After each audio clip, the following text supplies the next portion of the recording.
खूब भजन किया विश्वामित्र जी ने। महान धनुर्धर हैं, ऐसे वैसे वीर नहीं है। यशोबा हमारी कुछ नहीं विश्वामित्र जी के आगे।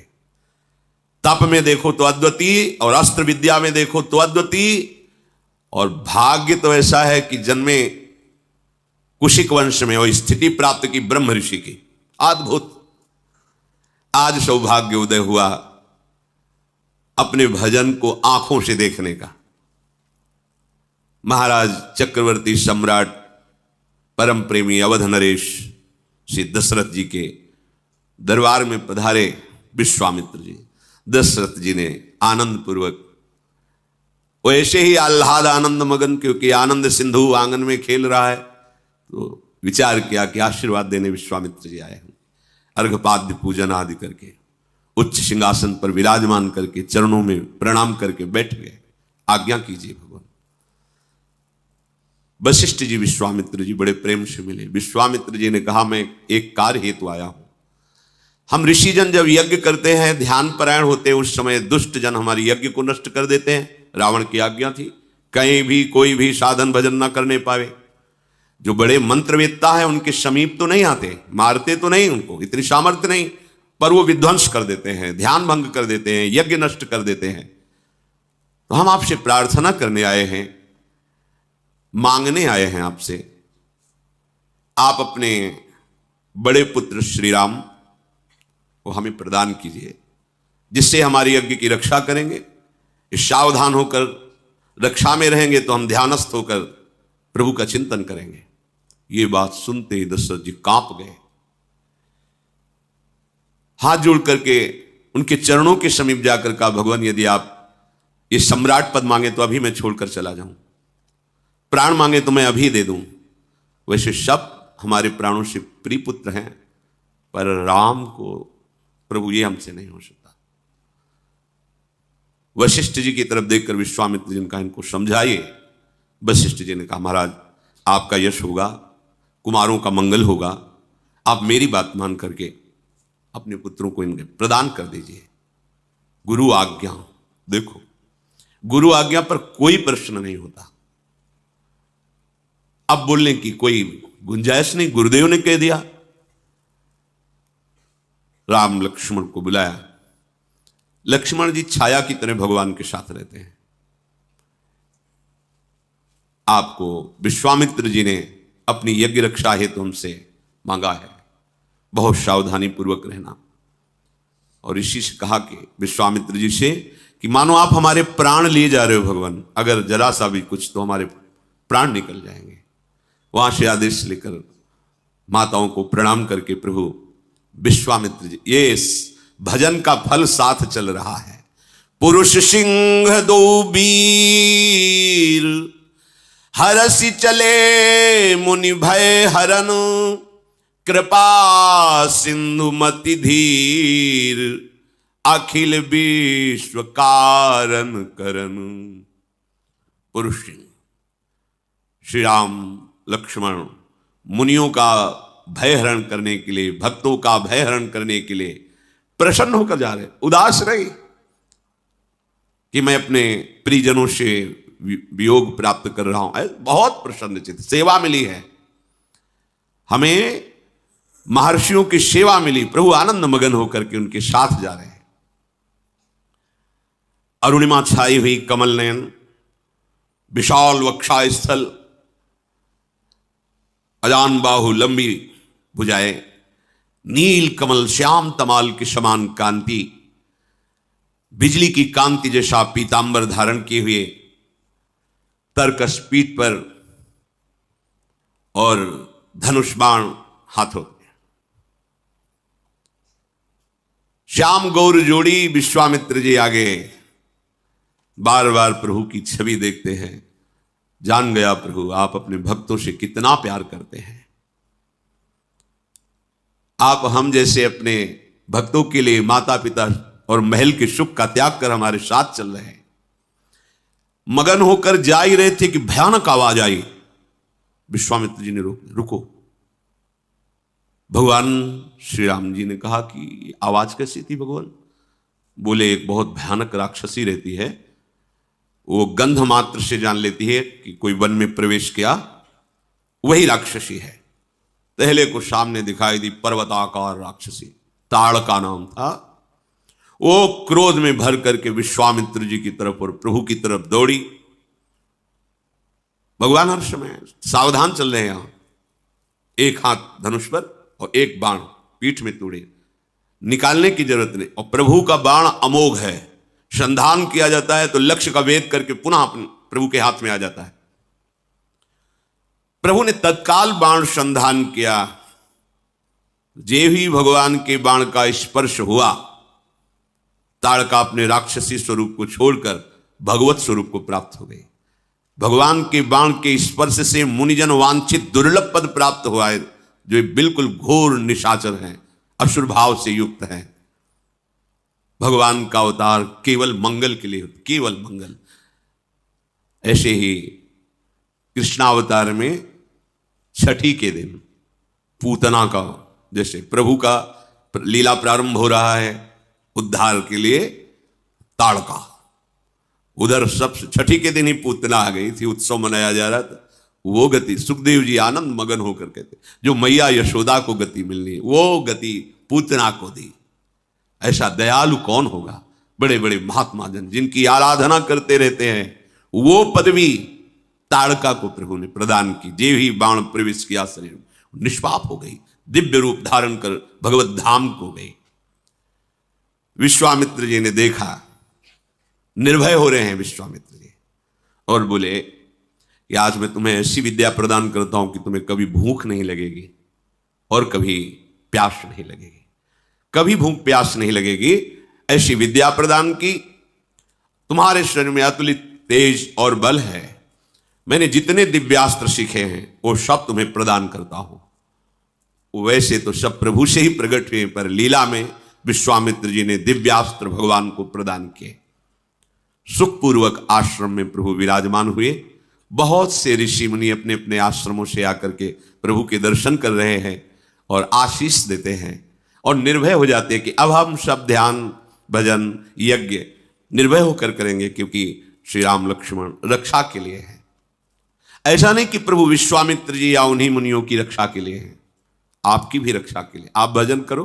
देखो, एक बार काशी में जो कुछ मन में मलिनता रखते थे, ऐसे लोगों ने विचार किया कि गोस्वामी जी की हस्तलिखित जो भगवत लीला है, बहुत अद्भुत चमत्कार, जो सुने आसक्त हो जाए, जो पढ़े आंसुओं की धार बहने लगे। सबको लगा कि जो संस्कृत के ग्रंथ है महामहिम है, उनके प्रभाव से भी बढ़कर इनका प्रभाव बढ़ता जा रहा है। अगर ये ग्रंथ ही हटा दिया जाए तो रात्रि में गोस्वामी जी जब सो रहे हो तो इस ग्रंथ को उठा करके गंगा जी में प्रवाहित कर दिया जाए, पक्का हो गया। आज जब रात्रि में गए तो वहां देखा कि दो नौ किशोर गौर श्याम धनुष्बाण बिल्कुल संधान किए हुए खड़े। भय लगा। कुटिया के दूसरे दरवाजे पर गए, यज्ञ मंडप जैसी कुटिया, वहां दे भयभीत हो गए, भाग गए। दूसरे दिन आए और कहा मैं उन रक्षकों के दर्शन करना चाहता हूं जो रात्रि में हमने। वो यहाँ कौन रक्षक, हम तो भगवान के दास हैं, यहाँ तो कोई रक्षा में नहीं हम रात्रि में। उन्होंने अपनी बात बताई, हम आए थे उस ग्रंथ को ऐसा, पर हमने देखा कि दो नौ किशोर तेज राशि रक्षा। भगवान के वचन है, भगवान त्रिकाल सत्य बोलते हैं। करो सदा तिनके रखवारी, स्वयं ज्यों बालक राखे महतारी। स्वयं पार्षद नहीं भेजते, अनंत शक्ति संपन्न पार्षद, पर स्वयं श्री भगवान अपने जनों की रक्षा करते हैं। सुंदर कंदमूल फल प्रभु को अर्पित किया गया। रात्रि में प्रभु जब शयन के प्रातः काल हुआ, नित्य क्रिया की और कहा सब ऋषि निर्भय रहो, पूरे वन में कहीं कोई भी निशाचर आतंक नहीं कर सकता। अब जीव ही स्वाहा हुआ और धुआं उठा तो महाक्रोध धारण करके राक्षस मारीच अपने सहायकों के साथ विनाश करने के लिए आ गया। यज्ञ विध्वंस। भगवान तो रक्षा के लिए खड़े ही थे, बड़े लीला बिहारी हैं। फण वाला बाण नहीं मारा, बिना फण वाला, क्योंकि कट जाता उसी समय। तो आगे लीला में कैसे सहयोग करता। इसलिए मारीच को बिना फण वाला बाण मारा, वो 100 योजन विस्तार वाले समुद्र के पार गिरा, 400 कोस दूर जाकर गिरा। उसका सहायक सुबाहु था। सुबाहु ने अपनी सेना सहित आक्रमण किया, अग्निबाण का संधान करके सुबाहु को भस्म कर दिया और लखनलाल ने सारी सेना को नाश कर दिया। ऋषियों से कहा निर्भय हो जाओ, मारीच सुबाहु का भय बिल्कुल नहीं, किसी की सामर्थ्य नहीं जब तक हम रक्षा में है यहां कोई। इसलिए शरणागति का पहला लक्षण है निर्भय। क्यों? मेरे प्रभु कह रहे हैं, वादा कर रहे हैं कि तुम निश्चिंत रहो, योगक्षेमम वहाम्यहम्, मैं हूं ना। कहां आप स्वीकार करते हैं कि प्रभु आपके साथ हैं? संतों ने अनुभव किया है। मुख में हो राम नाम, राम तेरे हाथ में, बंदे तू अकेला नहीं, राम तेरे साथ में। जब नाम चल रहा है तो प्रभु तुम्हारे हाथ में है, जैसे डोरी हाथ में, जैसा चाहो पतंग न चालो। और नाम जापक तू अकेला नहीं, तेरा आराध्य देव तेरे साथ है। अनुभव करो, प्रभु मेरे साथ है। कुछ दिन रह करके ब्रह्म ऋषियों के पास बैठ करके सुंदर सुंदर पुराण स्मृतियों की वार्ता होती है, प्रभु श्रवण करते हैं। यद्यपि प्रभु सब कुछ जानते हैं पर मर्यादा है। भगवत चर्चा और ये सब जानते हैं पर ऐसा सुनने में लगना चाहिए नवम नवम, मानो मैंने पहली बार सुना है। ये भक्त रसिक का हृदय होता है। इतने में एक ऋषि ने आके सूचना दी विश्वामित्र जी को, हे महामुनि, हमें सदानंद जी ने भेजा है। विदेहराज जनक के आचार्य हैं श्री सदानंद। उन्होंने कहा है कि बहुत सुंदर धनुष यज्ञ होने वाली है, आप उसमें सम्मिलित होइए, आशीर्वाद दीजिए, आप पधारिए। विश्वामित्र जी उनसे कहा मैं अवश्य आऊंगा। विश्वामित्र जी ने मुनि मंडली से कहा कि चलो परम ज्ञानी विदेहराज जनक का संग लाभ होगा और धनुष यज्ञ की शोभा का दर्शन करेंगे। प्रभु श्री राम और लक्ष्मण से भी कहा, जो आज्ञा कहकर प्रभु प्रसन्न हुए। समस्त ऋषि मंडली के साथ भगवान गौर श्याम जनकपुर के लिए पधारे। बहुत ही हरित वन, दौड़ दौड़ करके मृग मंडली आती है और भर नेत्र गौर श्याम जोड़ी का दर्शन करती, लखनलाल राम जी। उस वन के पशु पक्षी कृतार्थ हो रहे, पर आश्चर्य हुआ, जे ही आगे बढ़े तो देखा एकदम उजाड़, बीच में एकदम उजाड़, जैसे आग लग गई हो, निर्जन, कोई हरा पत्ता भी नहीं, और एक बड़ी शिला पड़ी हुई है। ऐसा लगता है पूर्व में यहां आश्रम था, पर सब नष्ट भ्रष्ट जैसा हो गया। प्रभु ने कहा कि इतना सुंदर वन और मध्य भाग में ऐसा प्रभु क्या, कोई जीव वहां प्रवेश नहीं कर रहा, कोई हरा एक पत्ता भी नहीं है, एकदम उजाड़, शोभाहीन, और एक विशाल शिला पड़ी हुई है। तब विश्वामित्र जी ने बताया कि ये गौतम ऋषि का आश्रम है। बड़ा अमंगल हो गया, तो उनके शाप के कारण ये सब श्रीहीन हो गया। क्या हुआ, क्यों शाप दिया गौतम ऋषि ने?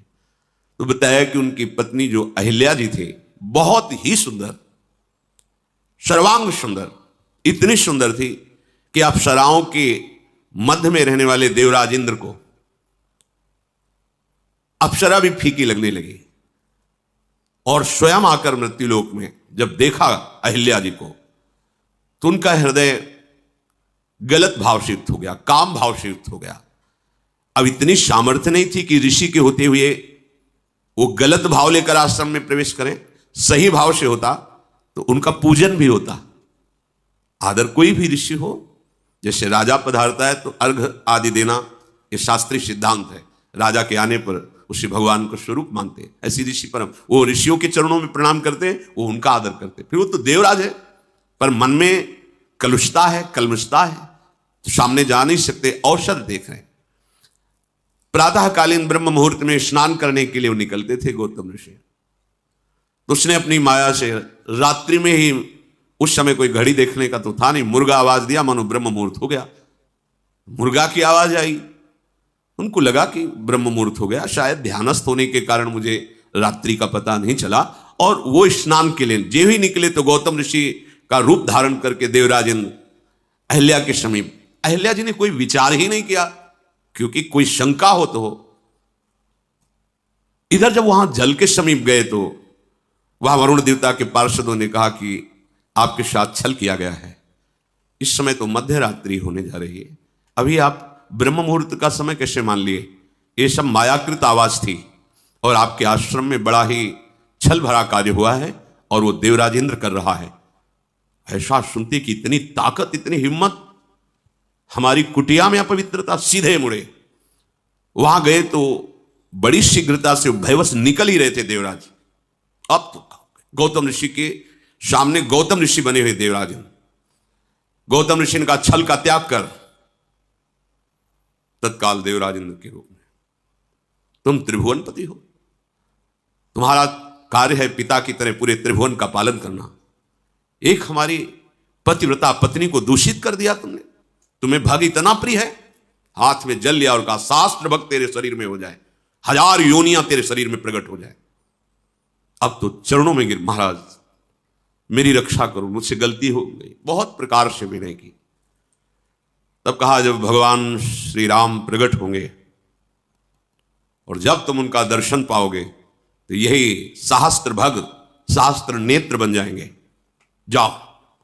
अंदर गए, देखा अहिल्या को और कहा कि तू पतिव्रता है, तुझे मेरे स्पर्श और देवराज के स्पर्श का भेद पता नहीं चला? पत्थर की तरह तू उस समय उपस्थित रही, तुझे अपने पातिव्रत धर्म से यह पता नहीं चला कि तेरा स्पर्श कौन कर रहा है? भले भेष बदले था तो तुझे स्पर्श का पता नहीं चला? जल ले जा, तू पाषाण हो जा।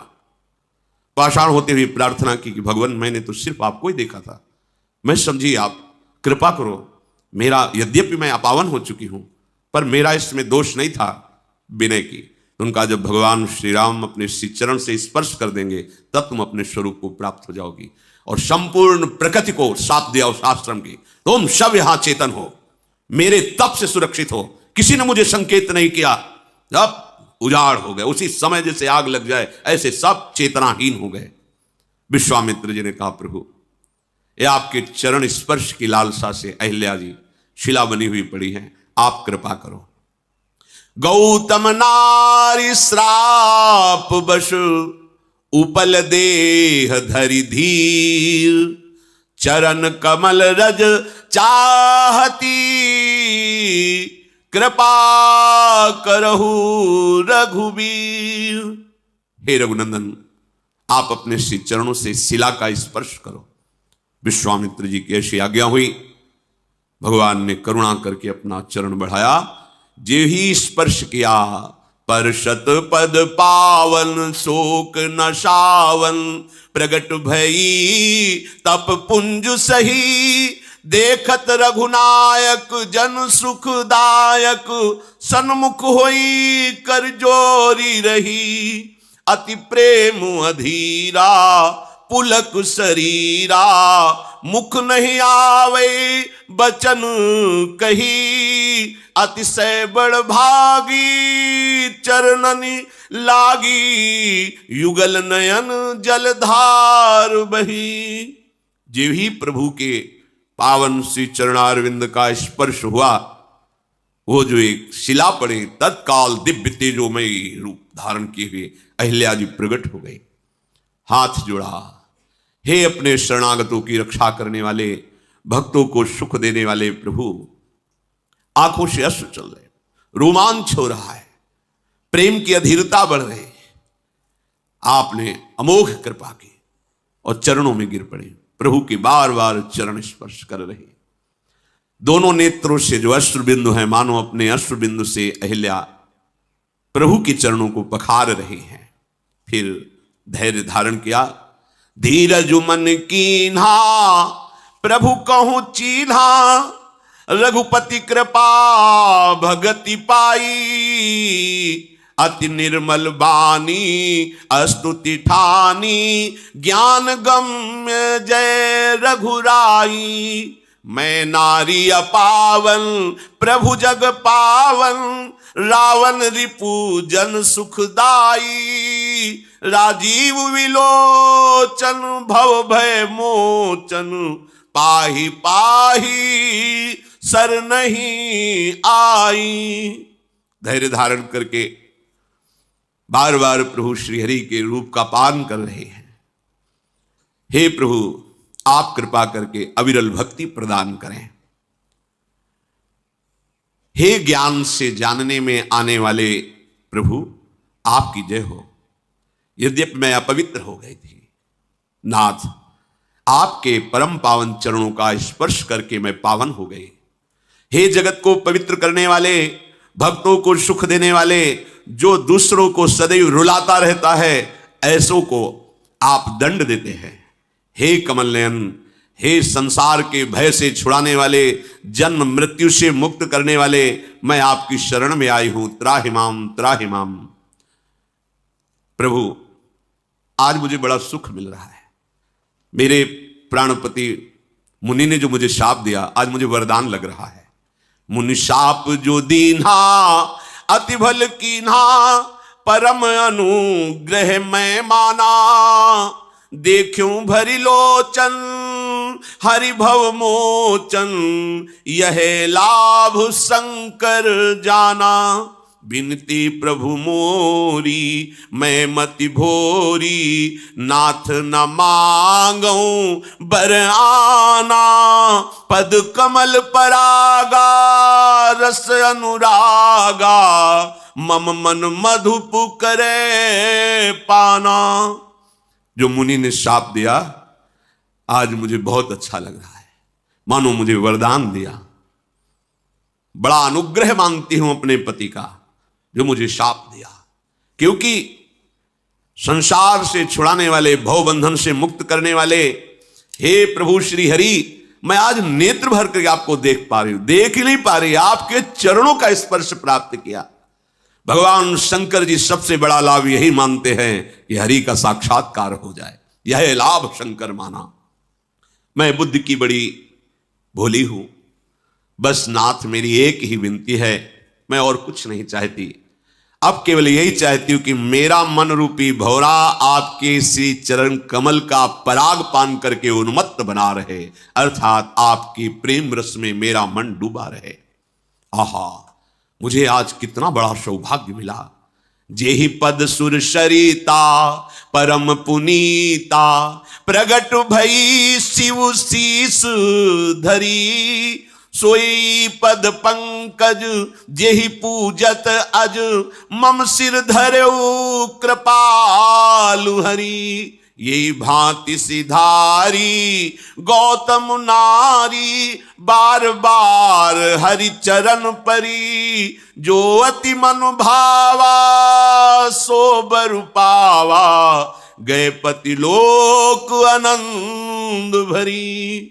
आहा, ये वही श्री चरण हैं जिनके धोवन से गंगा जी प्रकट हुई है। वही गंगा जी जिनको भगवान शंकर अपनी जटाओं में सिर में धारण करते हैं। आहा, ये वही श्री चरणारविंद हैं जो ब्रह्मा जी के द्वारा निरंतर पूजित होते रहते हैं, पुलकित हो रहे अहिल्या जी। हे कृपालु, आज कृपा करके उन्हीं श्री चरणों को आपने मेरे मस्तक पर पधराया। बार बार स्तुति, बार बार प्रणाम करके प्रभु के चरणों को पकड़कर, हे प्रभु, ये मेरा मन सदैव आप में अनुराग भरा रहे। तत्काल विमान आया और विमान पर बैठकर जहां गौतम ऋषि उत्तम लोकों में थे, वहीं अहिल्या जी अपने पति लोक को प्राप्त हुई। सब ऋषि जन विश्वामित्र जी के जो साथ थे बहुत आनंदित हुए और प्रभु के स्वभाव को देख रहे हैं। अस प्रभु दीन बंधु हरि, कारण रहित दयाल। तुलसीदास सठते ही भजू, छाड़ी कपट जंजाल। कैसे हमारे प्रभु दीन बंधु हैं, दयालु हैं, अकारण दया करते हैं। कोई कारण नहीं दया का, अकारण हित करने वाले, दया करने वाले। ऐ मन, सठता का त्याग कर, कपट मत कर। इस कपटी माया के जंजाल का त्याग करके तू एक बार प्रभु का भजन कर ले, फिर देख कैसे निहाल हो जाता है। आगे बढ़े जे भी अहिल्या के रूप में शिला हुई तो संपूर्ण आश्रम मानो बसंत ऋतु फैल गई हो, तत्काल वैसे ही दिव्य शोभा से युक्त हो गया। ऋषि मुनि आनंदित होते हैं, प्रभु उनके साथ चल रहे हैं। फिर आगे चले तो जगत को पावन करने वाली भगवती गंगा जी को देखा। महाराज गाधी के पुत्र विश्वामित्र जी ने कैसे देव नदी गंगा जी का प्रादुर्भाव हुआ, वामन भगवान के चरण प्रक्षालन से कैसे भगीरथ जी ने तपस्या की, भूमि पर आई, ये सब वर्णन करके ऋषियों को सुनाया। प्रभु भी ऐसे सुन रहे हैं जैसे श्रोता सुनते हैं, और उन्हीं के चरणों की धोवन तो गंगा जी है। सब ऋषियों ने गंगा स्नान किया। फिर प्रभु ने ऋषियों के साथ जैसा जैसा वो मंत्र उच्चारण करते वैसे गंगा स्नान प्रभु भी किए। भली भांति मंत्रोच्चारण करते हुए श्री राम लक्ष्मण जब गंगा स्नान के फिर तैयार होकर के जनकपुर के नजदीक पहुंचे, दूर से ही जनकपुर आनंद प्रदान कर रहा है, क्योंकि ज्ञानियों के परम गुरु जनक जी महाराज श्री सुखदेव जी जैसे महापुरुष के गुरु हैं। अद्भुत शोभा जनकपुरी की है, क्योंकि शोभा समुद्र श्री सियाजू विराजमान है। प्रभु जनकपुरी को देखते ही आनंदित हो गए, ऐसा लग रहा है कोई पुराना संबंध है इस नगर से। बड़ी सुंदर झीलें, सरोवर, अमृत के समान उनका जल है, रंग बिरंगे कमल खिले हुए हैं, मणियों की सीढ़ियां बनी हुई, भौरे मकरंद रस का पान करके गुंजार कर रहे हैं, पक्षी मधुर कलरव कर रहे हैं, रंग रंग के कमल खिल रहे हैं, शीतल मंद सुगंध वायु बह रही है, बड़ी सुंदर सुंदर पुष्प वाटिकाएं दिखाई दे रही नगर के बाहर, जहां अद्भुत रंग बिरंगे पक्षी हैं, सुंदर पत्तों और फूलों से लदे हुए ऐसे वृक्ष दिखाई दे रहे जैसे हाथ से श्रृंगारित किया गया हो। नगर की सुंदरता का तो वर्णन करते ही नहीं बनता, जिधर देखो उधर मन लुभा जाता है। श्री जनक जी का महल सर्वोच्च ऐश्वर्य झलक रहा है दूर से ही। विश्वामित्र जी, वो जनक जी का महल, ऐसे समस्त सेवकों के बड़े बड़े महल हैं। ऐसा लगता है समस्त लोगों की शोभा जनकपुरी में विराजमान है। कृपा के धाम प्रभु श्री राम विश्वामित्र जी दूर से दिखाए। एक सुंदर नगर के समीप ही बड़ा सुहावना सरोवर और बगीचा। विश्वामित्र जी ने कहा हमें लगता है यहीं विश्राम करना चाहिए। प्रभु ने कहा प्रभु जैसी आपकी आज्ञा। इतने में जनक जी को सूचना दी गई कि महामुनि परम ज्ञानी महान तपस्वी विश्वामित्र जी ऋषियों के साथ जनकपुर के नजदीक बगीचे पर विश्राम कर रहे हैं। तत्काल जनक जी अपने प्रधान ज्ञानी सचिवों को साथ लेकर, कुछ ऋषियों को साथ लेकर के स्वागत के लिए विश्वामित्र जी के लिए चले। संग सचिव सुचि भूरी भट भूसुर बर गुर ज्ञाति, चले मिलन मुनि नाय कहीं मुदित राव यही भांति। पूरा परिकर जनकपुर से आ रहा है, विशिष्ट विशिष्ट ऋषि सचिव और श्री जनक जी महाराज। दूर से ही देखा अद्भुत शोभा से युक्त विश्वामित्र जी, दूर से ही साष्टांग प्रणाम किया, जमीन पर मस्तक रख करके प्रणाम किया। प्रणाम की ये विशेषता है, जरूरी नहीं कि आप चरण स्पर्श करें जाकर के। अलग अलग संतों के नियम भी होते हैं। कुछ लोग ऐसा समझते हैं कि अपने को बड़ा पवित्र समझते, चरण नहीं छुआते। एक तो कुछ संतों के नियम होते हैं, गुरुजनों ने आदेश किया है। दूसरी बात यह होती है सूक्ष्मता की बात, कि हर समय पवित्र स्थिति में मंत्र जाप करने का आदेश दिया गया है, पवित्र स्थिति में सेवा करने। अब आप कैसी पवित्रता का निर्वाह करते हैं और वो कैसी पवित्रता का, तो अपराध बनने की भी संभावना है। इसलिए छूना तो यदि वो आदेश कर दे तो बात अलग है, नहीं दूरी ही ते देखे दो। और साष्टांग लकुट पर्यो भूतल पर्यो लकुट किनाई, साष्टांग पंचांग जैसा उनकी हमें कृपा चाहिए। जरूरी थोड़ी कि छूने से कोई बात बनेगी। आप अपवित्र हैं और आपने छू लिया, अब वो श्री जी की सेवा में जाएंगे, अब इस बात का आपको अपराध लगेगा, आपको पता नहीं। लेकिन नहीं, उसके भाव देखो ना, वो छूना चाहता है, उसके भाव देखो ना। जीवन भर जिस मार्ग में चला है उस आराध्य देव की आराधना के लिए कितना संयम, कितनी पवित्रता का निर्वाह कर रहा है। तुम्हारे भाव देखने के लिए थोड़ी बना है। वो भाव प्राप्त करके भाव वश्य भगवान को वशीभूत करना चाहता है, जिससे तुम्हारा भी मंगल होगा, जगत का मंगल होगा। पर अज्ञानी जन, दूर से ही जनक जी परम ज्ञानी हैं, साष्टांग दंडवत किया विश्वामित्र जी को। मुनियों के स्वामी विश्वामित्र जी ने बहुत प्रसन्न होकर के आशीष दी। ऋषि मंडली ने फिर विश्वामित्र जी को प्रणाम किया। विश्वामित्र जी हाथ जोड़ कर कह रहे, अहो आज आपके दर्शन हुए ज्ञान श्रोमणी जनक जी, बड़ा आनंद मिल रहा है। जनक जी ने कहा, महाराज भाग्य तो हमारे जो आप पधारे, अहो भाग्य अपना माना आप इसलिए। मृदु वचन से